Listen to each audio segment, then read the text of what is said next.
Audio आ गया? ठीक है। नमस्कार, मैं हूं देवेंद्र चौहान और बंसल न्यूज के बेहद ही खास कार्यक्रम 23 की तकरार किसकी होगी सरकार में आपका स्वागत है। और मैं इस वक्त मौजूद हूं भोजपुर विधानसभा में। भोजपुर विधानसभा के उस क्षेत्र में मौजूद हूं मैं जहां का चावल इस प्रदेश ही नहीं, देश ही नहीं, इस देश से बाहर भी जाता है, क्योंकि यहाँ का बासमती चावल बहुत ज्यादा प्रसिद्ध है। आप मेरे पीछे देख सकते हैं, मैं उस खेत में मौजूद हूँ जहां पर ये धान की कटाई शुरू है। लोग धान काट रहे हैं, धान कटी हुई पड़ी है। अब धान के बाद ये चावल बनेगा और मेरे साथ वो लोग मौजूद हैं, वो अन्नदाता मौजूद है। आज बात करेंगे उन किसानों से कि उन किसानों को सरकार से क्या उम्मीदें हैं, वर्तमान सरकार ने उन्हें क्या दिया और आने वाली सरकार से वो क्या चाहते हैं। ये देखिए, ये मेरे साथ मौजूद है यहाँ के किसान, जो कि हालांकि बहुत व्यस्त समय निकाल कर यहाँ पर इस डिबेट में शामिल हुए हैं। और हम इनका समय खराब ना करते हुए इनसे सीधी बातचीत कर लेते हैं कि क्या लगता है कि अब 2023 में किसकी सरकार बनने जा रही है। और क्योंकि घोषणा पत्र और वचन पत्र में अक्सर किसान का जिक्र किया जाता है, अक्सर ये कहा जाता है कि किसान सरकार बनाने में एक अहम भूमिका निभाते हैं, तो उनका जिक्र किया जाता है। कई बार समर्थन मूल्य की बात की जाती है कि समर्थन मूल्य इतना देंगे। क्या किसानों को उतना समर्थन मूल्य मिल रहा है और जो सुविधाएं किसानों के पास होनी चाहिए, क्या वो सुविधाएं उनको मिल रही हैं? मैं बातचीत कर लेता हूं सबसे पहले आपसे। क्या लगता है आपको कि सरकारें जो काम कर रही हैं या फिर किसान को किस चीज की जरूरत है? चुनाव आते टाइम जो भी सरकार अपने घोषणा पत्र में जो भी वादे करती है वो पूर्ण रूप से पूरे नहीं करती। शुरू में सिर्फ किसानों को लालच दिया जाता है और इसके बाद घोषणा पत्र एक तरफा रखा जाता है। पिछली बार भी जब कांग्रेस की गवर्नमेंट बनी, उन्होंने दो लाख का कर्ज माफी का वादा किया था 10 रोज के अंदर, लेकिन 1.5 साल उन्होंने फार्म भरवाने में लगा दिए, 6 महीने और 6 साल भर। कुछ किसानों को शुरू में बोला था उन्होंने कि हम सभी किसानों का और सभी बैंकों का 2 लाख का कर्ज माफ करेंगे, लेकिन उन्होंने सिर्फ जो सरकारी बैंक है उन्हों का ही माफ किया है, बाकी जो प्राइवेट बैंक वाले किसान थे उन्हों को नहीं किया है, और वो भी आधा अधूरा किया हुआ है अभी। तो सरकार तो ये कह रही थी कि हमने कमलनाथ सरकार जो 15 महीने की सरकार आई थी कि 1-1 लाख रुपए कई किसानों के माफ भी किए हैं। तो मैं एक इनसे बात कर लेता हूँ। सरकार ने वादा किया था, कमलनाथ जी की सरकार ने, कि 1 लाख रुपए का जो कर्जा है, 2 लाख रुपए तक का कर्जे हैं किसानों के माफ होंगे, लेकिन किसान कह रहे हैं कि माफ ही नहीं हुए। देखिए, सरकार रहे कुल 1 साल हुआ है। 1 साल सरकार रही, बाकी के तो कोरोना में और उसके बाद आचार संहिता लग गई थी। उस 1 साल में जैसे कि भाई ने माना कि कुछ के हुए ही नहीं है, इसका मतलब कि कुछ हुए हैं, जबकि बीजेपी सरकार तो ये कहती है किसी के भी नहीं हुए। शिवराज सिंह के जो भतीजे हैं उनका कार्ड रखा हुआ है, उन्होंने बताया कि मेरा 2 लाख रुपए कर्जा माफ हुआ है। तो ये बात तो यही मतलब गलत होती है कि कांग्रेस सरकार ने माफ नहीं किया, बराबर कर्जा माफ किया। अगर सरकार 5 साल रह जाती, वो हमारी सरकार की खरीद फरीद नहीं होती, तो बराबर उसके अंदर 2.5 साल के अंदर अंदर पूरा कर्जा माफ हो जाता। रहा सवाल इसका कि घोषणाएं करती है सरकार, वो पूरा नहीं करती, तो मैं ये कहना चाहूंगा कि ये नीति कांग्रेस की नहीं है, बीजेपी की है। जहां जहां हमारी सरकार आई है, छत्तीसगढ़ में आई है, वहां 2 रुपए से 5 रुपए किलो तक आज गोबर भी खरीदा जा रहा है, महुए का रेट खरीदा जा रहा है, जबकि महुओं को लोग किसान सड़कों पर फेंक देते थे। अब माननीय कमलनाथ जी ने जो घोषणा की है, अगर यहाँ सरकार बनती है तो दूसरे दिन से ही पूरी योजनाएं लागू होंगी, हम आपसे वादा करते हैं। 2500 मिलेंगे जी। समर्थन मूल्य जो है वो बराबर पूरा पूरा मिलेगा। रहा आज की शिवराज सरकार का, 2200 रुपए समर्थन मूल्य दे रही है किसानों को, लेकिन उसके ऊपर आप ये बताइए कि कांटा कब खुलता है? दिसंबर में, जबकि बोई हुई धान जो है वो कट चुकी है। अब किसानों को करंट में दूसरी फसल बोने के लिए खाद और बीज के लिए पैसे चाहिए। जैसा कि माना जाता है कि ये पूंजीपतियों की सरकार है, किसान उसी धान को 1000 रुपए 800 रुपए में बनियों को बेच देता है। वो बनिए उसी धान को समर्थन मूल्य पे वापस बेचते हैं। बताइए नुकसान किसका है? चलिए, तो अब किसान मोर्चा से भी बात करनी पड़ेगी इस मामले में। हमारे साथ मौजूद किसान मोर्चे के अध्यक्ष भी हैं मंडल के। क्या लगता है, क्या जवाब देंगे आप? जवाब क्या, जो सही है वो सही है। बाकी जो किसानों को कर्ज वाली बात जो थी, राहुल जी ने बोला 10 दिन के अंदर कर्जा माफ कर देंगे, नहीं तो सरकार हटा देंगे, मुख्यमंत्री बदल देंगे। आज तक वो कुछ नहीं हुआ। और सरकार जैसे ही चेंज हुई उसके बाद में शिवराज जी सरकार ने कर्जा माफ की जगह आपका जो भी बैंकों का ब्याज था, जो डिफाल्टर खाते हुए, डिफाल्टर किसान हुआ, उनका कर्ज माफ किया। और भी कई योजनाएं हैं, जो सारी योजनाएं चल रही। कांटा लेट खुलता है नहीं, कांटा लेट नहीं खुलता, जो खुलता है टाइम पे खुलता है, टाइम पे टाइम। और भी कुछ लोग मौजूद हैं मेरे साथ। मंडी में किस तरीके की, जब आप लोग फसल लेके जाते हैं तो मंडी में किस तरीके की समस्याएं होती हैं? उसमें कोई समस्या होती है या वो सब ठीक ठाक है? किसान मंडी की समस्या तो विशेष करके अब्दुल्लागंज क्षेत्र में जो भी किसान आते हैं, विशेष करके समस्या से जूझ रहे हैं। मंडीदीप औद्योगिक क्षेत्र हो गया है, पहले वहाँ जगह थी, अब वहाँ स्पेस नहीं है। अभी की स्थिति है कि मंडी के गेट से वहाँ ट्रालियां लगने लगी हैं, वो हाईवे पे लग रही हैं। मतलब किसान रोड पे अपनी उपज बेचने के लिए बैठा हुआ है। मतलब पिछले 10 सालों से ऊपर होगा डिमांड करते करते कि प्रशासन कहीं तो व्यवस्था किसानों के लिए करे। दूसरी समस्या, वहाँ के जो भी कर्मचारी हैं, जबरदस्ती का प्रशासन चल रहा है और कुछ नहीं है। कर्मचारी वर्ग अपनी मनमर्जी चला रहा है। मतलब 15-20 साल जो हो गए हैं, सरकार बदली भी नहीं भी बदली, दोनों सरकारों की तरफ से हुआ क्या है, कर्मचारी वर्ग अपनी मनमर्जी चलाता है। पेमेंट कंडीशन, किसान ने आज अपनी धान बेची तो कई जगह तो ऐसी है कि महीने महीने 2-2 महीने तक बीत गए हैं, किसानों को पेमेंट नहीं मिलती है। शिकायत करने जाओ तो वही समझा बुझा के वही अधिकारी वर्ग समझाएगा और धीरे से किसान से बोल देगा भैया तेरी पेमेंट हो जाएगी। अब्दुल्लागंज मंडी की भी स्थिति यही है। पूरा नगर, दोनों औद्योगिक क्षेत्र मंडीदीप और ओबेदुल्लागंज नगर सबसे ज्यादा परेशान इसी सीजन में होता है। अभी ट्रॉलियां लगेगी, किसान भी परेशान बेचारा रोड पे बैठा है और क्षेत्र नगरवासी भी परेशान। जाम की समस्या आए दिन देखी जाती है। इस बार बारिश भी कम हुई है तो कहीं ना कहीं उत्पादन में भी फर्क पड़ा होगा। मैं बातचीत और भी कर लेता हूँ। इस बार बारिश की क्या स्थिति थी? बारिश कम हुई है तो उत्पादन में कितना फर्क पड़ा? उत्पादन में तो खैर काफी फर्क पड़ेगा। जो हमारी होती थी 15 कुंटल के करीब होती थी धान, इस बार तो एवरेज कम आएगा। अब देखें, अब दिन निकाल रहे हैं, धान का निकल रही है, अब देखते हैं कितना तक निकलती है। लाइट की क्या पोजीशन है आपके यहाँ पे? लाइट की पोजीशन बहुत खराब है। और क्या, लाइट तो ये मान लो कि जैसे 6 घंटा देते हैं तो उसमें से कभी 2 घंटा दे रहे हैं, कोई मेंटेनेंस नहीं। मतलब यहाँ कर्मचारी जो है, मतलब बिजली वाला तो ये मान लो ये है ही नहीं, मान लो कोई किसी प्रकार का बिजली वाला है ही नहीं। पूरी फील्ड है, एक कर्मचारी है, पूरे फील्ड एक कर्मचारी कहाँ से देखा? फोन लगा, फोन उठाता रहे, बोले भैया मैं यार मैं भी मजबूर हूँ, क्या करें बताइए आप। हर जगह जो है डीपी खम्मे सब जगह झूल रहा है। कई जगह दुर्घटना भी हो रही, कई किसान की दुर्घटना भी हो रही, मगर कोई देख नहीं पा रहा। नहीं, कोई मेंटेनेंस नहीं बिजली। और भी लोग हैं, उनसे बातचीत कर लेते हैं। क्या इस बार क्या लगाया आपने? धान लगाइए सब। तो क्या एवरेज इस बार आपकी धान का आ रहा है? क्योंकि बारिश कम हुई है तो उसको देखते हुए क्या एवरेज है? बारिश औसतन तो कम हुई है, लेकिन अभी एवरेज का तो जब निकलने के बाद ही लगाया जाएगा, क्योंकि अभी तो खेतों में खड़ी है फसल।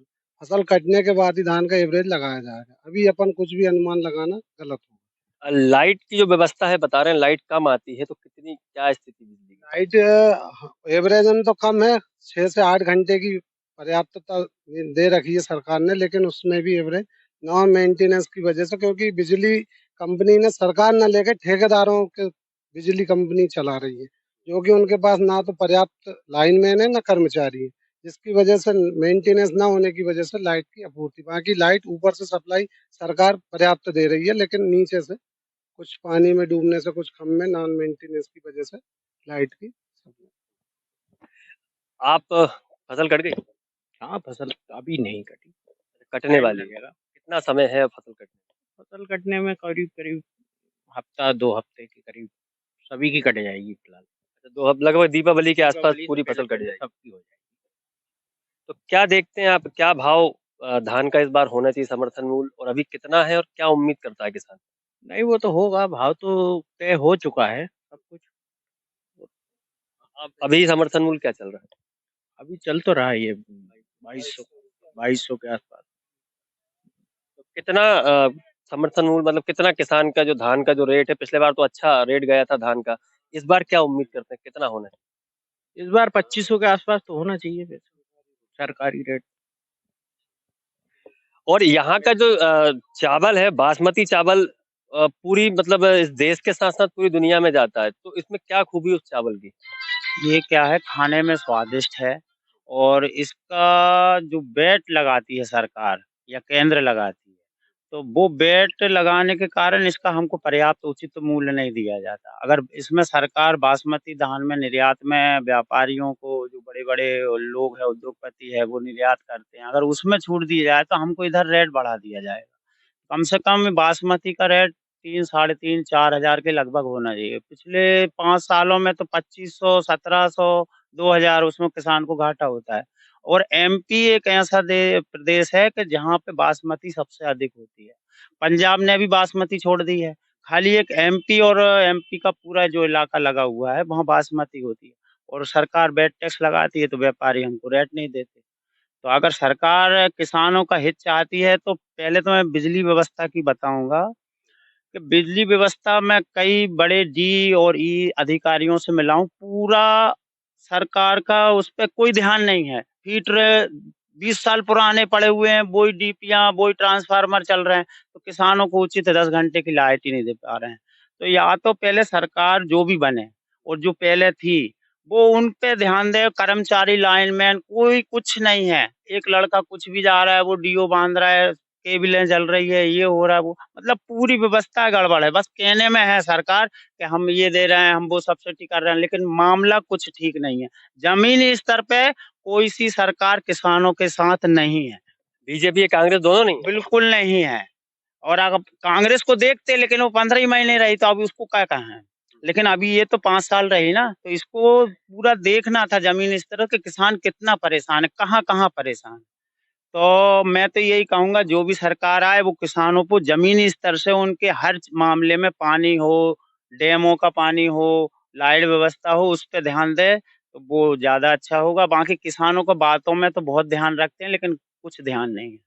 अब बिजली और अगर बात करें बिजली की तो पानी की क्या व्यवस्था है? ट्यूबवेल जैसे बिजली जब नहीं होती तो फिर पानी की क्या व्यवस्था होती है खेतों में? नहीं देखिए, ये जो अपना बेल्ट है, यहाँ पे जो भी सिंचाई है, पानी किसानी के लिए सिर्फ ट्यूबवेल से ही उपलब्ध है। बाकी अन्यत्र कोई व्यवस्था है नहीं। डैम जो भी हैं, छोटे-मोटे डैम हैं, बारिश में चलते नहीं हैं। जो भी व्यवस्था है धान में वो ट्यूबवेल से ही है और वो सब बिजली पे आधारित है। और भारतीय जनता पार्टी की सरकार ने इस क्षेत्र में काफ़ी काम किया है। लाइट के क्षेत्र में भी काम किया है। देखिए, सुधार की गुंजाइश हर व्यवस्था में हमेशा बनी हुई होती है। हर कोई काम करता है, हर सरकार चाहती है कि बेहतर सुविधाएँ दूँ।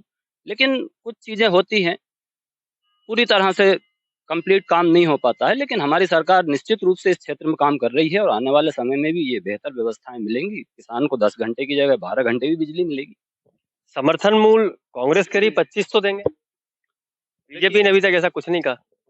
देखिए, कांग्रेस कहती है कि हम 2500 देंगे, अब वो कांग्रेस की बात तो मैं नहीं कर सकता। हाँ, हमारी सरकार की जहाँ तक बात है, हर प्रतिवर्ष हम समर्थन रेट में वृद्धि कर रहे हैं, हर फसल के। एक फसल तो है नहीं, पूरे मध्य प्रदेश में बहुत सारी फसलें हैं। अलग-अलग समर्थन रेट सबका होता है और सभी पे बढ़ोतरी हमारी सरकार बराबर हर साल करती जा रही है और आगे भी ये काम जारी रहेगा। मंडी में जो सुविधाओं की अगर बात करें तो मंडी में किसानों के रुकने के लिए, रात में रुकने के लिए, जब आप लोग अपनी फसलों को लेके जब मंडी पहुंचते हैं तो रात भर भी खड़े रहना पड़ता है, वहां कोई सुविधा नहीं है। मंडी की बात से पहले मैं आपके सबसे पहले जो आपने पहला पॉइंट लिया था कि सरकार बनने से पहले बहुत सारे वचन पत्रों में बहुत सारे वादे किए जाते हैं, वहीं से शुरुआत करूंगा। सरकारें वचन पत्र में बहुत सारे वादे करती है। बीजेपी सरकार ने सबसे पहले जब उन्होंने सरकार बनाई थी, मोदी जी ने जब सरकार बनाई थी, तब उन्होंने वादा किया था कि हम किसानों की आय दुगनी करेंगे। तब से लेके अब तक किसानों की कोई आय दुगनी, कोई आय में कोई बढ़ोतरी हुई ही नहीं है। जो समर्थन मूल्य गेहूं, चाहे वो गेहूं का हो चाहे वो धान का हो, जो पहले कांग्रेस सरकार के समय चल रहा था वही आज भी चल रहा है। उसमें 200 रुपए की बढ़ोतरी हुई है, जो कि पहले जब कांग्रेस सरकार केंद्र में थी उस समय 200 रुपए की बढ़ोतरी मतलब मध्य प्रदेश सरकार दिया करती थी, वही उसे अब उसको कंटिन्यू कर दिया गया है। तब से बीजेपी सरकार ने कोई बढ़ोतरी किसानों की आयों में नहीं की है। रही बात मंडी में रहने की, किसानों के ठहरने की व्यवस्था, तो वहाँ ऐसी कोई व्यवस्था नहीं है। किसान अपनी ट्राली पर सोने के लिए मजबूर है, क्योंकि जो मंडी का जो क्षेत्र है वो ऐसी जगह पर है जहाँ पर रात में जो चोर वगैरह होते हैं उनकी देखरेख के लिए किसानों को अपनी ट्राली पर सोने के लिए मजबूर होना पड़ता है। अगर वो फसल नहीं चुराते हैं तो ट्रैक्टर में से कोई सामान खोल के ले जाते हैं, ऐसी व्यवस्था मंडी में है। तीसरी समस्या है किसानों के लिए जो सिंचित क्षेत्र हैं, उन सिंचित क्षेत्रों को मैं आपको बताऊं, तामोट को प्लास्टिक पार्क, तामोट को औद्योगिक क्षेत्र घोषित किया गया है। उस क्षेत्र की जो जमीन है बहुत ज्यादा उपजाऊ है, बहुत अच्छी मिट्टी है, मुझे पता नहीं सरकार ने उसे किस आधार पर औद्योगिक क्षेत्र में डिक्लेयर कर दिया है। तो औद्योगिक क्षेत्र में अगर कर दिया तो अच्छा है, वो तो रोजगार के अवसर बढ़ेंगे। बिल्कुल, आपका कहना बिल्कुल सही है, लेकिन लोकल के क्षेत्रों को सिर्फ कागजों में ही रोजगार दिया जाता है। बाकी जो रोजगार वहां कर रहे हैं वो सारे के सारे लोग बिहार से आ रहे हैं या बाहर के हैं। लोकल में किसी को रोजगार नहीं दिया जा रहा है, और जिसे रोजगार दिया गया है वो प्राइवेट ठेके पर काम कर रहे हैं।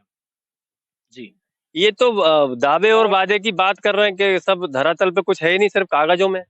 देखिए, दावे अपने अपने होते हैं, वादे भी अपने अपने होते हैं। आज से 15 या 20 साल पहले इस क्षेत्र में किसानों की स्थिति क्या थी, गांव की स्थिति कैसी थी, जो भी आय दुगनी करने की जहां तक बात है, ऐसा नहीं है कि सरकार एकदम कोई डबल करके पैसा किसानों को दे देगी।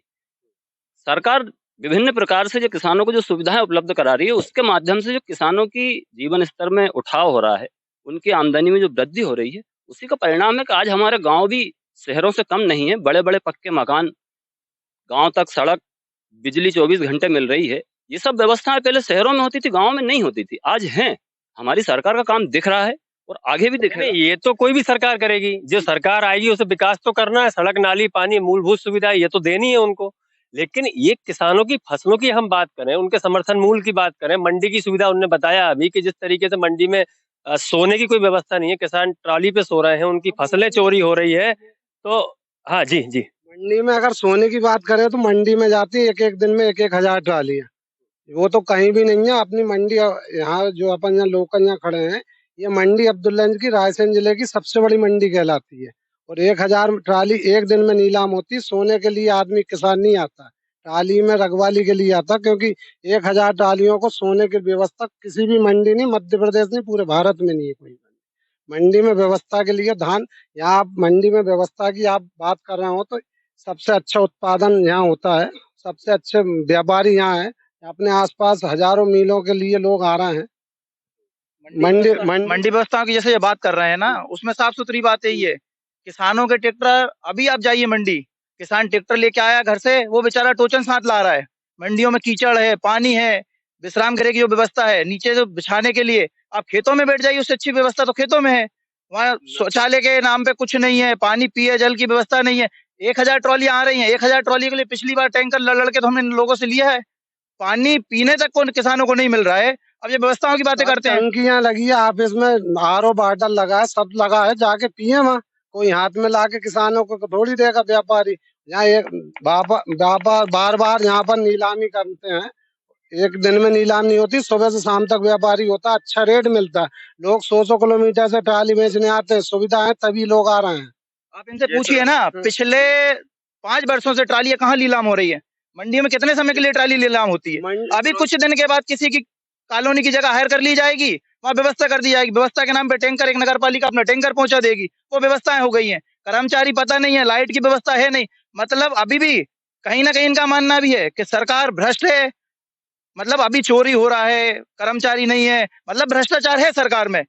भैया की बात से स्पष्ट है। मंडी के लिए जगह नूरगंज में स्पष्ट वो की गई है आवंटन, वहाँ काम चल रहा है, बनेगी मंडी, नई मंडी का काम बड़ी नूरगंज में। अरे कई बार चुनावी घोषणा है, इससे पहले भी कई बार दीबटिया भी सैंक्शन किया इन लोगों ने, गोरगंज पे भी बात की, अभी नूरगंज जैसे ये बता रहे हैं, इसकी मेरे पास जानकारी है। वहाँ जगह गए थे देखने के लिए, तो वहाँ कोई भी जगह अप्रूवल नहीं की गई है। मतलब कुल मिला के व्यवस्था नहीं है प्रशासन के पास। गोडाउन बनाने, वेयर हाउस जो बनाने के लिए जगह थी, वो मंडी के लिए अलर्ट है। भाई साहब को थोड़ी सी जानकारी के अलर्ट है। कितने मतलब ये है कि जो अभी जो कांग्रेस जो बता रही है समर्थन मूल्य 2,500 रुपए देगी, वो तो कैसे देखते हैं? अभी तो अब आने वाला समय ही बताएगा इसमें क्या हो सकता है। उनका तो घोषणा है, अब हमें तो विश्वास है देगी सरकार। बीजेपी ठीक है किसानों के लिए या कांग्रेस है? अभी तो साहब बीजेपी ने तो कुछ भी नहीं किया। अभी खेतों में जाओगे तो रास्ता आपको रास्ता मिलेगा नहीं, पूरा कच्चा रास्ता है। बारिश में भी फसल कटने का है, हार्वेस्टर नहीं पहुंच सकता, बहुत बेकार व्यवस्था है। लाइट की व्यवस्था देखें तो पूरे पोल जर्जर खड़े हैं, तार एक से एक चिपक रहे हैं। डीपी के नाम पे 100 की डीपी है, 200 हार्स पावर चल रहे हैं। मैं तो इतना कहना चाहूंगा, जी जी जी जी, जैसा भाई साहब बोल रहे हैं कि बीजेपी ने कोई व्यवस्था नहीं की है, तो यहाँ सब किसान भाई खड़े हैं। सबको शायद याद होगा कि बीजेपी की गवर्नमेंट से पहले दिग्विजय गवर्नमेंट थी कांग्रेस की, तब लाइट सिर्फ देखने को आती थी, सोते थे तब लाइट आती थी, सुबह उठते तब लाइट आती थी। पूरे खेतों में जनरेटर ऐसे चलते थे जैसे कि वो टर्राते ना, बरसाती मेंढक ऐसे टर्राते थे। लोग वाग पेट का भोजन, घर का राशन ना ले जाके डीजल ले जाता था और जनरेटर में डालता था, तब फसल पैदा करता था। किसी ने सपने में नहीं सोचा होगा कि ऐसा दिन आएगा जब 24 घंटे लाइट घर की रहेगी, घर की नहीं खेतों की भी 24 घंटे लाइट रही। और आज कंजक्शन बढ़ने के साथ साथ लाइट भरपूर कर दी, तो ऐसा नहीं कि प्रोग्रेस नहीं हुई। दूसरी मैं बात करता हूँ खाद की, सोसाइटियां दिग्विजय सरकार ने खत्म कर दी थी, 2% पे ब्याज मिलते पे खाद मिलता था। आज शिवराज गवर्नमेंट आई, बीजेपी गवर्नमेंट आई है, किसानों को भरपूर खाद मिल रहा है, बिना ऋण पे, बिना ब्याज के खाद मिल रहा है, 0% ऋण पे ब्याज पैसा मिल रहा है, खाद मिल रहा है, नगद ले सकते हो, खाद ले सकते हो। रही बात भाई साहब कह रहे थे मंडी की, तो 2014 में जब कांग्रेस गवर्नमेंट थी, जब 1400 रुपये समर्थन रूल था, आज 2250 के आसपास है। ऐसा नहीं है कि रेट नहीं बढ़ा, रेट बढ़ा है, हर तरह का रेट बढ़ा, दलहनों का रेट बढ़ा है। 1 मिनट आ रहा हूँ, मैं आपके पास आ रहा हूँ। बिजली तो पर्याप्त मिल रही है, आप कह रहे हैं बिजली नहीं है। नहीं नहीं, ये बिल्कुल गलत बात है। ये मैं मान रहा हूँ कि पहले और अब में फर्क है। देखिए, हालात के साथ साथ जैसे जैसे हालात बदलते हैं वैसे वैसे प्रोग्रेस बदलती जाती है। रहा सवाल खाद का, जैसे मेरे भाई ने कहा खाद का, तो खाद सस्ता हो गया, किसान इस बात से तो खुश है, खाद सस्ता हो गया। लेकिन वो खाद की बोरी पे देखो, उसमें 5 किलो खाद कम कर दिया गया है, इसलिए खाद का मूल्य सस्ता है। यूरिया की बोरी 45 किलो की आ रही है, पहले 50 किलो की आती थी। लेकिन अब आपने रेट कम कर दिया तो खाद भी कम कर दिया। रहा रास्तों का सवाल, किसान का मुख्य उद्देश्य जो होता है वो होता है बिजली और उसके गांव का रास्ता। आप प्लास्टिक पार्क की जो बात कर रहे थे, प्लास्टिक पार्क से नीचे जो घाट उतर के वहां जाता है, आज तक 52 मौतें उस घाट पे हो चुकी हैं, जिसमें हमारे माननीय सुरेंद्र सिंह सुरेंद्र पटवा जी जो विधायक हैं, वो 5 बार उस चीज का मुआवजा साजली वालों को और दूसरों को मुआवजा मरने का दे चुके हैं, लेकिन आज तक घाट चौड़ा नहीं करवा पाए। ये मौतें, ये मान के चलिए आज से लेके 24 साल के अंदर अंदर 52 मौतें हुई हैं उस घाट के ऊपर।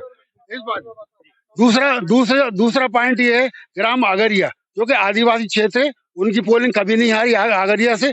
लेकिन अगरिया में आज भी इसी साल का बता रहा हूँ, महिला को एक पालकी बना के जिसकी डिलीवरी होने वाली थी उसको लेके आए, लेकिन आधे रास्ते में उसकी डिलीवरी हो गई। अगरिया में अभी इंदौर से वहां तक रास्ता नहीं।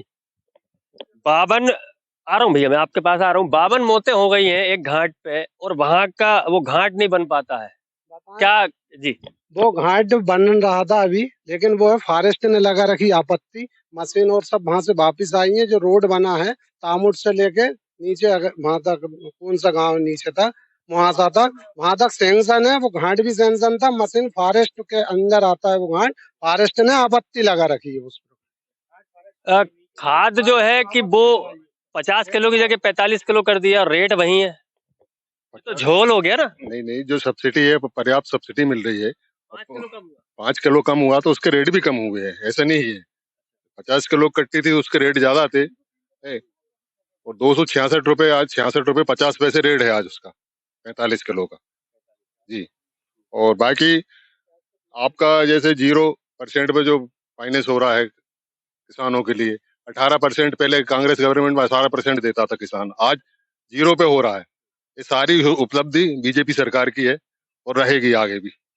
कितना विकास हुआ है किसान का, खेतों में कितना विकास दिखता है अब? क्योंकि जब भाजपा की हम सरकार की बात करें तो डबल इंजन की सरकार है, विधायक भी यहाँ बीजेपी से हैं, अब सरकार प्रदेश में भी आपकी सरकार है और केंद्र में भी आपकी सरकार है, तो कितना विकास इन खेतों में हुआ है?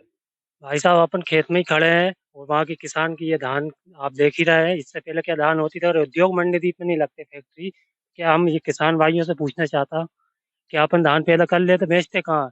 ये भारतीय जनता पार्टी शिवराज जी की प्रोग्रेस है कि मंडी द्वीप में इंडस्ट्री आई है धानों की। तो आज ये जो है, पहले पंजाब था धान का, आज एमपी और रायसेन जिला फेमस है। आज 200 किलोमीटर से यहाँ बासमती धान पैदा बेचने किसान अब्दुल्ला आते हैं। क्यों आते हैं? अरे विकास नहीं होता। आप यहाँ कैमरा घुमा कर देख लो, ये धान पैदा होती थी पहले, किसान केवल एक फसल लेता था और उसी में अपना गुजारा करता था। मैं भी एक किसान हूँ और देसी किसान हूँ। मेरी उम्र आज 45 साल है, मैं 18 साल की उम्र से खेती कर रहा हूँ। पहले घर में एक भी मोबाइल नहीं रहता था, गांव में एक फ़ोन होता था, घर पे लोग बाग लगवाते थे नहीं टेलीफोन के, 200 रुपये महीने बिल आएगा। हर घर में मोबाइल है, सब मेंटेन कर रहे हैं, सबकी आमदनी बढ़ी है। हर किसान के घर में 4-4, 5-5 गाड़ियाँ हैं। किसानों की प्रोग्रेस हुई है। अब ये तो राजनीति है साहब कि ये नहीं हुआ वो नहीं, देखो रोड का काम ऐसा 5 साल रोड बनाओ फिर टूट जाता है। तो देखो ये काम तो चलते रहते हैं। आज एक रोड बनाओ कल दूसरी टूट जाएगी। आज पूरा ग्रामीण क्षेत्र शहर से जुड़ चुका है। रोडें बन गई है, किसान मंडी से जुड़ चुका है। हर किसान मंडी में आ रहा है अपनी फसल लेकर और खुश है। आमदनी बढ़ी है, अच्छी है। आज आपको जनरेटर की आवाज नहीं सुनाई देती है। मैं भी किसान हूँ, लाइन लग के डीजल लिया हमने, खाद लिया है, आज लाइन नहीं लगना पड़ता। बैलगाड़ी से कार तक आ गए और आप कह रहे हैं कि विकास ही नहीं हुआ। कांग्रेस को विकास दिखता नहीं है, पर कांग्रेस देखना नहीं चाहती। रेलगाड़ी से कार तक आ गए तो इसका खेती से ताल्लुक कोई नहीं है इसका। ये किसान क्रेडिट कार्ड से जो जनता को फंसाया गया है, ये सिर्फ उसलिए है। आप नहीं, उसका उसका सीधा ये किसान एकदम क्रेडिट कार्ड से पैसा उठाता है, वो सबसे पहले कार उठा लेता है और वो कर लेता है। बाद में आप ये पूछिए कितने किसानों की कारें खिंच चुकी है आज तक, या कौन सा किसान अपना क्रेडिट कार्ड फाइनल कर चुका है। किसान को क्रेडिट कार्ड फाइनल करने के लिए अपनी जमीन बेचना पड़ेगी, जब पूरा कर पाएगा वो, अन्यथा नहीं। तो क्रेडिट कार्ड से कारें उठ रही हैं, मतलब किसान बैलगाड़ी से कार पे क्रेडिट कार्ड पे कर्जा लेके आ रहा है। मेरे भाई ने कहा है कि क्रेडिट कार्ड के कारण जमीनें बिक रही हैं। शायद भाई को पता नहीं होगा, जब क्रेडिट कार्ड नहीं था तो 2% और 5% पे ब्याज का पैसा बनियों के यहाँ से और दुकान साहूकारों के यहाँ से लेके आते थे, और घरवाली की रकम बिकती थी, वो जमीनें बिकती थी, पता भी नहीं चलता था। क्रेडिट कार्ड जो स्कीम बनाई है माननीय श्री अटल बिहारी वाजपेयी जी ने, प्रतिबंध नहीं है किसान पैसा ले, उसकी इच्छा है तो ले, नहीं ले कोई बाध्य नहीं है। रही बात अभी उन्होंने कहा था कि खाद का रेट ज्यादा है, तो मैं उनको याद दिला दूं, खाद का रेट डीएपी की बोरी 3200 कुछ रुपए की है। 1600 रुपए के आसपास गवर्नमेंट सब्सिडी दे रही है, 1350 रुपए किसान दे रहा है। आधे से भी ज्यादा, लगभग 60% गवर्नमेंट दे रही है। ऐसा यूरिया की बोरी लगभग 800 रुपए की है। अपन अगर दूसरी गवर्नमेंट में जाते हैं तो आप मध्य प्रदेश के अलावा भी और गवर्नमेंट में जाके देखो, जहाँ पे खाद का रेट यहाँ से ज्यादा है। अभी मेरे यहाँ बंगाली लोग धान लगाने आए थे, मैंने उनसे पूछा भैया बंगाल में क्या हालत है ममता बनर्जी के यहाँ। बोले भैया हमारे यहाँ 2200 रुपए की डीएपी की बोरी है और 800 रुपए का यूरिया कट्टा है। बोले आपके यहाँ तो शिवराज जी इतना दे रहा है, और हमारे यहाँ बोले 500 रुपए मुश्किल से मिलते हैं महिलाओं को, और हमारे यहाँ बिल 2-2 हजार रुपए आ रहे हैं, हम मजदूर लोग 2000 महीने बिल दे रहे हैं, आपके यहाँ तो बिल ही नहीं आ रहा। बोले इससे ज्यादा सुकून में नहीं है। जी जी जी जी। हमारे अब वहाँ जाके देखिए, वहाँ आज से 10-15 साल पहले पानी की व्यवस्था खेतों में नहीं थी। आज लिफ्ट इरिगेशन के द्वारा हर खेतों में पानी उन्होंने पहुंचाया। तो रायसेन हमारा क्यों रह गया? मतलब दोगला व्यवहार है सरकार का हमारे साथ। वहाँ 20 कुंटल उपज तोली जाती है गेहूं की, यहाँ 16 कुंटल तोली जाती है। पूछ लीजिए आप तो इनसे, ये मना कर दे कि यहाँ 20 कुंटल तोली जाती है। बगल का जिला लगा हुआ है हमारा तो सीओ। लिफ्ट इरिगेशन नहर का वहाँ पर नर्मदा जी बड़ी नदी है, इसलिए उससे उठा के लिफ्ट इरिगेशन की नहर बनाई गई है। अपने यहाँ पर ऐसा कोई बड़ी ऐसी नदी नहीं जिससे लिफ्ट इरिगेशन के नहर। 2 महीने पहले हम लोगों ने विरोध किया राता पानी डैम, जो कि सिर्फ किसानों के लिए बना हुआ है। वहाँ उसमें उसके अलावा आप किसी को नहीं पानी दे सकते। वो पानी औद्योगिक क्षेत्रों को देने के लिए सरकार लाइनें बिछा रही है। जब उनका विरोध किया तो लाइनों का काम अभी चल रहा है। आप बात करने जाओ तो बोलो नहीं भैया वो तो जाएगा, उद्योगों को भी पानी दिया जाएगा। किसानों का पानी आप ले सकते हो, तो हमारे लिए यहाँ से 50 किलोमीटर से पानी नहीं ले सकते हो। पहले 2 और 3% पे ब्याज पे पैसे लिए जाते, तब तो क्रेडिट कार्ड आ गए हैं तो बड़ी सुविधा हो गई किसानों को। तो सुविधा कुछ नहीं हुई है साहब, ये तो किसानों को फंसाने की स्कीमें हैं। पहले साहूकारों के यहाँ किसान फंसता था, अब सरकार क्रेडिट कार्ड के थ्रू किसान फंस रहा है। ब्याज भले ही कम है लेकिन ब्याज तो देना तो पड़ता है। अब सरकार कहती है कि हम ब्याज माफ कर रहे हैं। ब्याज माफ करने के चक्कर में किसान क्या करता है कि अपना पैसा रोक लेता है। जो पैसा उसके पास आ गया है, जो वो जमा कर सकता है बगैर ब्याज के, वो रोक लेता है कि मेरा ब्याज तो माफ हो जाएगा क्योंकि सरकार ने घोषणा की है। अब वो कर्जा रुक गया है, अब पैसा उसने खर्च कर लिया है। जब उसे उससे पैसा मांगा जाता है, जब उसके पास पैसा नहीं होता है, अब वो पैसा कहाँ से जमा करेगा? ब्याज भले ही माफ हो गया है लेकिन अब वो बचा हुआ पैसा भी तो उसे देना ही है ना। वो कहाँ से देगा? उसके पास फसल नहीं बची है, उसके पास पुराना पैसा नहीं बचा है, नई फसल के लिए उसके पास पैसा नहीं है, कहाँ से व्यवस्था करेगा किसान? फसल बीमा योजना की क्या स्थिति है? क्योंकि हम अक्सर देखते हैं किसान खासे परेशान रहते हैं फसल बीमा योजना से, क्योंकि बैंक तो हर बार आपका प्रीमियम काटती है ना। जी जी तो किसान को मिलता नहीं। नहीं, जहाँ नुकसान होता है वहाँ पे नियमानुसार जो दायरे में आता है, नियम के दायरे में आता है, वहाँ बराबर सरकार फसल बीमा योजना का पैसा देती है। इससे ये पैसा सरकार देगी या बैंक देगी? नहीं, ये पैसा इसमें कुछ प्रतिशत सरकार का है और कुछ बीमा कंपनी जो है मिला जुला के एक योजना तैयार की गई है, प्रधानमंत्री फसल बीमा योजना, जिसे सरकार फसलों की जब भी क्षतिपूर्ति होती, सूखा पड़ता है, बाढ़ आती है, उस स्थिति में हमेशा सरकार मुआवजा देती है और किसान जो है कि बैंक के चक्कर लगाता नहीं, ऐसा तो नहीं है। देखिए, योजना जो बनी है उसके नियम में जो चीज आती है, जो भी दुर्घटना उस नियम के दायरे में आती है, उसकी बराबर क्षतिपूर्ति होती है। ऐसा कहीं नहीं है कि जो नियम में आ रहा है और उसमें सिर्फ सीहोर जिले में ही क्षतिपूर्ति नहीं। सिर्फ सीहोर जिले में ही दायरा आता है, बाकी और कहीं दायरा नहीं आता है। बिल्कुल होती है कंडीशन, पटवारी की रिपोर्ट लगती है, लेकिन सिर्फ ये जो काम हो रहा है बगैर पटवारी की रिपोर्ट के, बगैर किसी तहकीकात के, सारा बीमा पूरा सीहोर जिले में दिया जा रहा है। रायसेन जिले को पूरा उपेक्षित कर रखा है हर क्षेत्र से, चाहे वो बिजली हो, फसल की तुलाई हो या पानी की सिंचित की व्यवस्था हो। यहाँ रायसेन जिले में कुछ भी नहीं है। जो कुछ भी दिया जा रहा है सिर्फ सीहोर जिले में दिया जा रहा है। आप जाके देखिएगा सीहोर जिले में जो रास्ते बने हुए हैं, चाहे वो प्रदेश स्टेट लेवल के हों, चाहे वो नेशनल लेवल के हों, आप जाके देखिएगा वहां पर स्वागत द्वार बनवाए जा रहे हैं। यहाँ क्यों नहीं हो रहा? आप पड़ोस के जिले की तो बात कर रहे हैं, यहाँ क्यों नहीं हो पा रहा? हमारे विधायक जी सुनते ही नहीं है। विधायकों से शिकायत करो तो विधायक जी मिलते नहीं है, मौके पे नहीं मिलते हैं। अगर मिल भी जाते हैं तो हमें घुमा फिरा कर, बातें घुमा कर वापस भेजा देते हैं। आप जाके देखिए, मैं बोल रहा हूँ कि आप जाके देखिए सीहोर के जिलों में आप स्वागत द्वार मिले हुए हैं। विधायक ही नहीं सुनते आपके, तो बता रहे हैं। नहीं, ऐसा नहीं, सबकी सुनते हैं, हमेशा सुनते हैं, कभी कोई निराश होकर नहीं आया।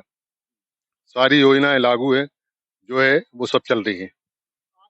किसान जी जी जी जी जी नदियां अभी खाली पड़ी हैं, प्रशासन की लापरवाही की वजह से नदियां खाली पड़ी हैं। लगभग इसमें 5-7 किसान ऐसे भी होंगे जो अभी नदी से पानी करेंगे। नदियों में पानी नहीं है, गेट नहीं लगवाए समय पे, कम से कम वो एक बार उसको भरवा दिया जाए तो किसान अपनी बोनी और बखरनी कर लेंगे। जी जी जी ये अभी भाई साहब ने बिल्कुल सच बोला है। ये जहाँ खड़े हैं इकलामा 6 नंबर वार्ड में, ये यहीं के तालाब स्टाफ डैम है, उसी के लायक नहीं हुआ, पानी पूरा निकल गया है, किसान कहाँ से भरेंगे? और ये साहब ने बोला था कि 2000 में जगह सिंह की जब सरकार थी, खेत में जनरेटर फटफट की आवाज आती थी, तो क्यों आती थी कि उस टाइम डीजल सस्ता था। आज क्यों नहीं आ रही आवाज? आज 100 रुपए डीजल पार हो गया है उस टाइम की। और दूसरी बात, ये भाई साहब ने कहा कि किसान का कर्जा नहीं मुफ्त हुआ। हमारे 4 रिश्तेदार हैं, मैं आपको बता सकता हूँ, उनका मुफ्त हुआ है, ये माफ हुआ। कमलनाथ की सरकार थी, उनका माफ हुआ है। सुल्तानपुर के हैं और 2 उमरिया के और एक है इटारसी का। हम उनके आपको नाम बता सकते हैं। ये कैसे कह रहे हैं कि नहीं हुआ? 15 महीने की सरकार थी, 15 महीने में हमारे उसमें से 3 महीने तो उसके निकल गए। 4 आदमियों का हमारे माफ हुआ है, ये कैसे कह रहे हैं कि नहीं हुआ? आप कांग्रेस की तरफ से राजकुमार पटेल मैदान में हैं इस बार। अगर हम भोजपुर विधानसभा की बात करें तो क्या स्थिति रहेगी इस बार? राजकुमार पटेल जी क्या देंगे किसानों को? देखिए, राजकुमार पटेल जी खुद एक समृद्ध किसान हैं। वो किसानों की जितनी भी कमियां हैं, कि किसानों की जो मांगे हैं, उनको पूरा करना बहुत अच्छी तरह जानते हैं। और माननीय शिवराज सिंह जी जब सीएम बने थे, मात्र 7 एकड़ के काश्तकार थे। तो जितना बड़ा इंसान उतनी बड़ी उसकी सोच। बस इतना तो वो तो शिवराज जी तो सबके लिए लाडली बहना योजना, लाडली लक्ष्मी योजना, कन्यादान विवाह योजना, तमाम योजनाएं चलाई। ये योजनाएं तो शिवराज जी से पहले कभी थी नहीं। शिवराज सिंह जी 18 साल से मुख्यमंत्री हैं। लाडली बहना योजना जो उन्होंने चालू करी है, ये उनको अभी 2 महीने पहले क्यों ख्याल आया? क्योंकि उनको मालूम है कि हमारी सरकार जा रही है। ये और कर्नाटक में तो बहुत पहले शुरू हो चुकी। और ये योजना कांग्रेस की चुनी हुई है। अभी भी जो घोषणाएं बीजेपी ने करी है, उसमें आधी सी घोषणाएं कांग्रेस का की जो वचन पत्र है वो लागू होने के बाद की है। क्या जी, जो आपने कहा यात्रा निकल रही है, जब कमलनाथ की सरकार थी, ये हमारे सिखों की जो धार्मिक स्थल है, ये सिर्फ कमलनाथ सरकार नहीं करवाई है। बीजेपी को आज 18 साल हो गए, इन्होंने हमारी कई धार्मिक नगरी पे कोई यात्रा नहीं निकाली, सिर्फ कमलनाथ सरकार नहीं निकाली है। और आगे भी सरकार आएगी तो कमलनाथ ही सिर्फ हमारे बारे में सोच रहे हैं। बीजेपी सरकार ने कुछ नहीं सोचा हमारे बारे में, हमें कुछ भी इनसे कुछ नहीं मिल रहा है। विधायक ने कैसा काम किया? विधायक ने कहा कि आपको देख तो रहे, हर आदमी परेशान है विधायक जी से। आप देख लो, मरिया में लाइट नहीं है, अभी आप देखो खंबे गिरे हुए, डीपी नहीं है। अभी हमने खुद अपने पैसे लगा के कलेक्शन करके डीपी लगवाई है उमरिया में, वार्ड नंबर 7 में, खुद कलेक्शन करके हमने डीपी लगा। तारें नीचे गिर रही हैं, बांस पे लगी हुई है, खंबे नहीं है, लकड़ी का बांस लगा हुआ, आप जाके देख सकते हो। क्या कहेंगे आप? विधायक जी ने कोई काम नहीं कराया, और क्या कहेंगे अब इसमें? विधायक जी ने बहुत सारे काम कराए हैं, काम में कोई कमी नहीं। अब एक आध देखें, वो एमपीवी का काम है, विधायक जी आके कहीं खम्भे नहीं टांगेंगे। एमपीवी में जाए, या तो उसमें कुछ दूसरा कारण रहा होगा, हो सकता है इनका बिल जमा ना हो, दूसरे और भी कोई कारण होगा, उसमें नहीं है। बिजली घर जाके उसको बिजली घर समस्या जाके अवगत कराएं तो काम हो जाएगा। ये पूरे गांव की बता रहे हैं, पूरे गांव की बिजली नहीं तो हमारे पास लिखित में भी है, विधायक महोदय को आवेदन लोगों ने दिया और विधायक महोदय ने 1-1 महीने बाद डीपी रखवाई। 1 महीने तक गांव अंधेरे में पड़े रहे, वो भी आपकी पार्टी के कार्यकर्ता ही थे। हम तो और किसी की बात भी नहीं करते हैं। कौन सा गांव है, कौन से गांव का आवेदन, सोशल मीडिया कौन से गांव का बताए ना भाई। सनोटी का बिल जमा नहीं होगा या कुछ और दूसरा कारण होगा, बाकी विधायक जी ने आश्वासन दिया होगा तो काम हो रहा है, चल रहा है काम, पूरा कोई रोका नहीं है। बीजेपी सरकार ने काम कहीं नहीं रोका। 24 घंटे लाइट है, नगर पालिका में लाइट है, लैंप है, सब व्यवस्था बना के रखी है। अरे गांव में जाके जहाँ से बिजली मेंटेन होती है, जैसे सब स्टेशन कहते हैं, और वहां जाके उनका रजिस्टर चेक कर लीजिए। हम पे भरोसा नहीं है तो वहां जाके रजिस्टर चेक करें, वहां से आपको टोटल जानकारी मिल जाएगी। उनको तो 1 मिनट भी अगर बंद होती है तो उसकी सूचना देनी पड़ती है। खेतों की लाइट आप जाके देखिए किसानों से, अभी इससे पहले ही हड़ताल की थी, चिल्ला चोट की थी, नहीं सरकार ने 7 घंटे लाइट कर दी थी। वो तो किसानों की चिल्ला चोट हुई तो 10 घंटे पे आ गया। 10 घंटे में से जब नंबर आता है, वही भैया ने कहा था जैसे 6 घंटे में से 2 घंटे तो ट्रांसफार्मर बदलने में लगा दिया, किसी के खेत में तार टूट गया, किसी का कुछ हो गया, आपको बता दिया। इतना बड़ा क्षेत्र है, किसान कहाँ किसको ढूंढता फिरेगा कि कहाँ क्या हुआ है। कुल मिला के सरकार मजा ले रही किसानों का, इसके अलावा कुछ नहीं है। अच्छा, माहौल भी क्या है कि विधानसभा का है और ये माहौल भी चुनावी है, तो मुझे लगता है कि किसान भी चुनावी माहौल में पूरे तरीके से ढले हुए हैं। किसानों ने भी अपनी अपनी पार्टियां तय कर रखी हैं, कुछ और किसान है, उनसे बातचीत कर लेते हैं। क्या आप कुछ बता रहे थे? जी, मैं बोल रहा था कि हमारे यहाँ फिटर ही नहीं है। मतलब हमें जो फिटर पहले दिया गया था, हम पहले अब्दुल्लागंज फिटर से हमारी कनेक्शन था 24 घंटे लाइट का। उसके बाद हमें यहाँ से हटाकर गौहरगंज से जोड़ दिया गया है। अब लोड ज्यादा हो गया है क्योंकि क्षेत्र काफी ज्यादा बड़ा हो गया है, तो लोड ज्यादा होने की वजह से वहां पे जो फिटर है वो कम कैपेसिटी का है। तो अब उन्होंने क्या किया है कि हमें प्लास्टिक पार्क पे जो फिटर है, नया जो फिटर बनाया गया है, वहां से जोड़ दिया गया है। लेकिन वहां पे भी जो बड़ा फिटर है वो जल गया है। अब वहां पर मेंटेनेंस नहीं हो रहा है, वो फिटर नहीं बदला जा रहा है, क्योंकि वो जो फिटर है सिर्फ औद्योगिक क्षेत्र के लिए ही है। वहां से औद्योगिक क्षेत्र, औद्योगिक कारखानों को ही बिजली उपलब्ध कराई जा रही है। अगर वहां से कोई फॉल्ट होता है तो हमें या तो 24 घंटे लाइट नहीं मिलती है, दोबारा उसे सुचारू रूप से करने के लिए वापस गौहरगंज भेज देते हैं, फिर वापस यहाँ से यहाँ, मतलब कुल मिला के हमें यहाँ से वहां जंप किया जा रहा है। लेकिन वास्तविकता में हमारे यहाँ जो प्रॉपर फिटर होना चाहिए वो प्रॉपर फिटर हमारे पास नहीं है, क्योंकि हमारे यहाँ जो वोल्टेज आ रहा है वो बहुत लो आ रहा है, क्योंकि दोनों फिटर जो हैं कम कैपेसिटी के हैं। उद्योगों को लाइट देने की वजह से वो औद्योगिक सप्लाई सुचारू रूप से रखने के लिए हमारे यहाँ जो लाइट आती है वो डिम मात्रा में आती है। क्या कहेंगे आप इसको लेकर? देखिए, विद्युत विभाग की आंतरिक व्यवस्था के बारे में तो बहुत ज़्यादा जानकारी मुझे नहीं है, लेकिन अगर कहीं कोई समस्या है, तो विधिवत नियमानुसार लिखित उसके लिए मैंने आवेदन के लिए विद्युत विभाग को आप अपना आवेदन प्रस्तुत करें। फिर भी काम अगर किसी कंडीशन में नहीं होता है, तो माननीय विधायक जी हर चौथे दिन अब्दुल्लागंज, गौहरगंज, मंडीदीप में आते हैं। शायद ही इससे ज़्यादा, इतने ज़्यादा कोई विधायक हमारे क्षेत्र में समय देते हों। बहुत बढ़िया उनकी व्यवस्था है, आप उन्हें अवगत कराएं, काम होगा, ये मेरा आपसे वायदा है। एक राजकुमार पटेल जो कांग्रेस से यहाँ चुनाव लड़ रहे हैं, तो मैं अभी सभी लोगों से आप सभी लोगों की राय लेना चाहूंगा कि कांग्रेस को राजकुमार पटेल को वोट क्यों देना चाहिए?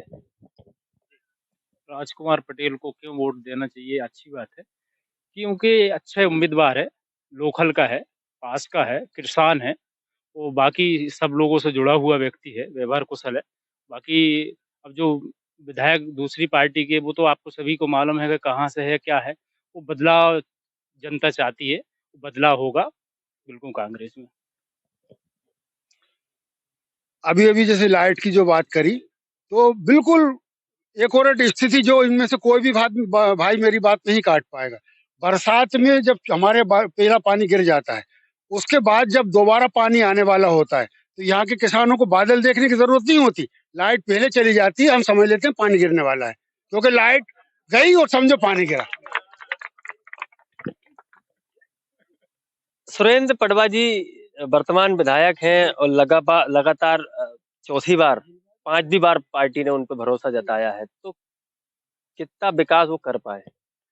देखो विकास की बात है तो विकास कोई विधायक अकेला नहीं करता, पार्टी की नीति रहती है और जो नीति भाजपा सरकार केंद्र से चलाती है, स्टेट पे चलाती है राज्य सरकार, तो भाजपा का कोई भी विधायक हो कहीं से भी हो, नीतियों के आधार पे काम होते हैं और जो हर जगह काम हो रहे हैं।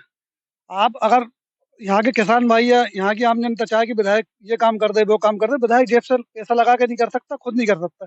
ये सब नीतियाँ रहती है और भाजपा की ऐसी नीति है जो ज़मीन से जुड़ी हुई नीति है और जिसका लाभ जन्म से मृत्यु तक हो रहा है। बच्चा जब जन्म होता है तब भी होता है और मृत्यु होती है तब भी मिलता है। तो जी, एक आ रहा हूँ, मैं आपके पास भी आ रहा हूँ। क्या लगता है आपको इस बार यहाँ भोजपुर विधानसभा से पटवा या पटेल? पटेल। बताओ। कारण? अच्छा उम्मीदवार है, किसान है, लोकल का आदमी है, सब लोगों से जुड़ा हुआ है। और सुरेंद्र पटवा? सुरेंद्र पटवा अब आते तो हैं, मगर योजना घोषणा कर जाते हैं, काम होता नहीं है, आपस में लड़के रह जाते हैं यहाँ के कार्यकर्ता। लोकल के तो राजकुमार पटेल भी नहीं है। नहीं, पास के जिले का किसान है वो, अच्छे आदमी है, पहले से ही पहले मंत्री रह चुके कांग्रेस सरकार में। उम्मीद है कि काम करेंगे? हाँ उम्मीद है, पक्की उम्मीद है इस बार बदलाव। क्या लगता है इस बार? अब अभी तो कुछ नहीं कह सकते हैं क्योंकि दोनों पार्टी के कैंडिडेट जो है वो बिल्कुल बराबर टक्कर के हैं और जनता का मूड है, जनता जिसको चाहे उसको बदल सकती है, जिसको चाहे उसको गद्दी पे बिठा सकती है। ठीक जी, आप कुछ कह रहे थे? मैं भैया की बात से थोड़ा सहमत नहीं था। जैसे भैया बात कर रहे थे कि विधायक के पास पैसा नहीं होता है।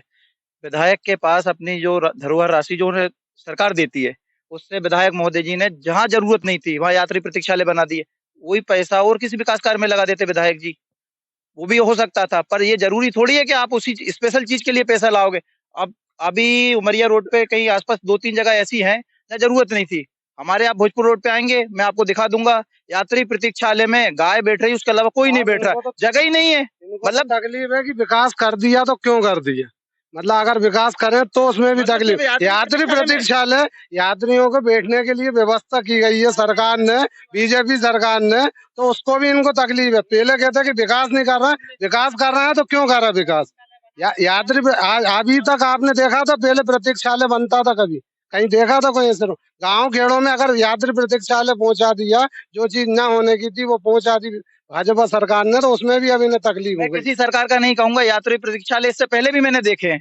मुझे नहीं पता, मैं अपनी उम्र के हिसाब से मैंने जो देखे होंगे पक्के यात्री प्रतीक्षालय बने। आज आप कुटीर 1,25,000 रुपए दे रहे हो 2 कमरे के लिए, आपका शायद यात्री प्रतीक्षालय 3.5 लाख का है। उससे अच्छा आप वहाँ कुटीर बनवा देते ना, आप यात्री प्रतीक्षालय की जगह कम से कम पक्की व्यवस्था होती। क्यों मतलब सरकार अपनी योजनाएं खुद पे क्यों लागू नहीं करती है? यात्री प्रतीक्षालय में भी झोली बता रहे हैं ये भी? अरे भाई साहब ऐसा है, झोल क्या, वो तो उनकी नीयत में झोल है इन लोगों की। क्योंकि अच्छा करो तो ठीक है और नहीं करो तो ठीक है, इनकी निगाह में तो कुछ विकास होना ही नहीं चाहिए।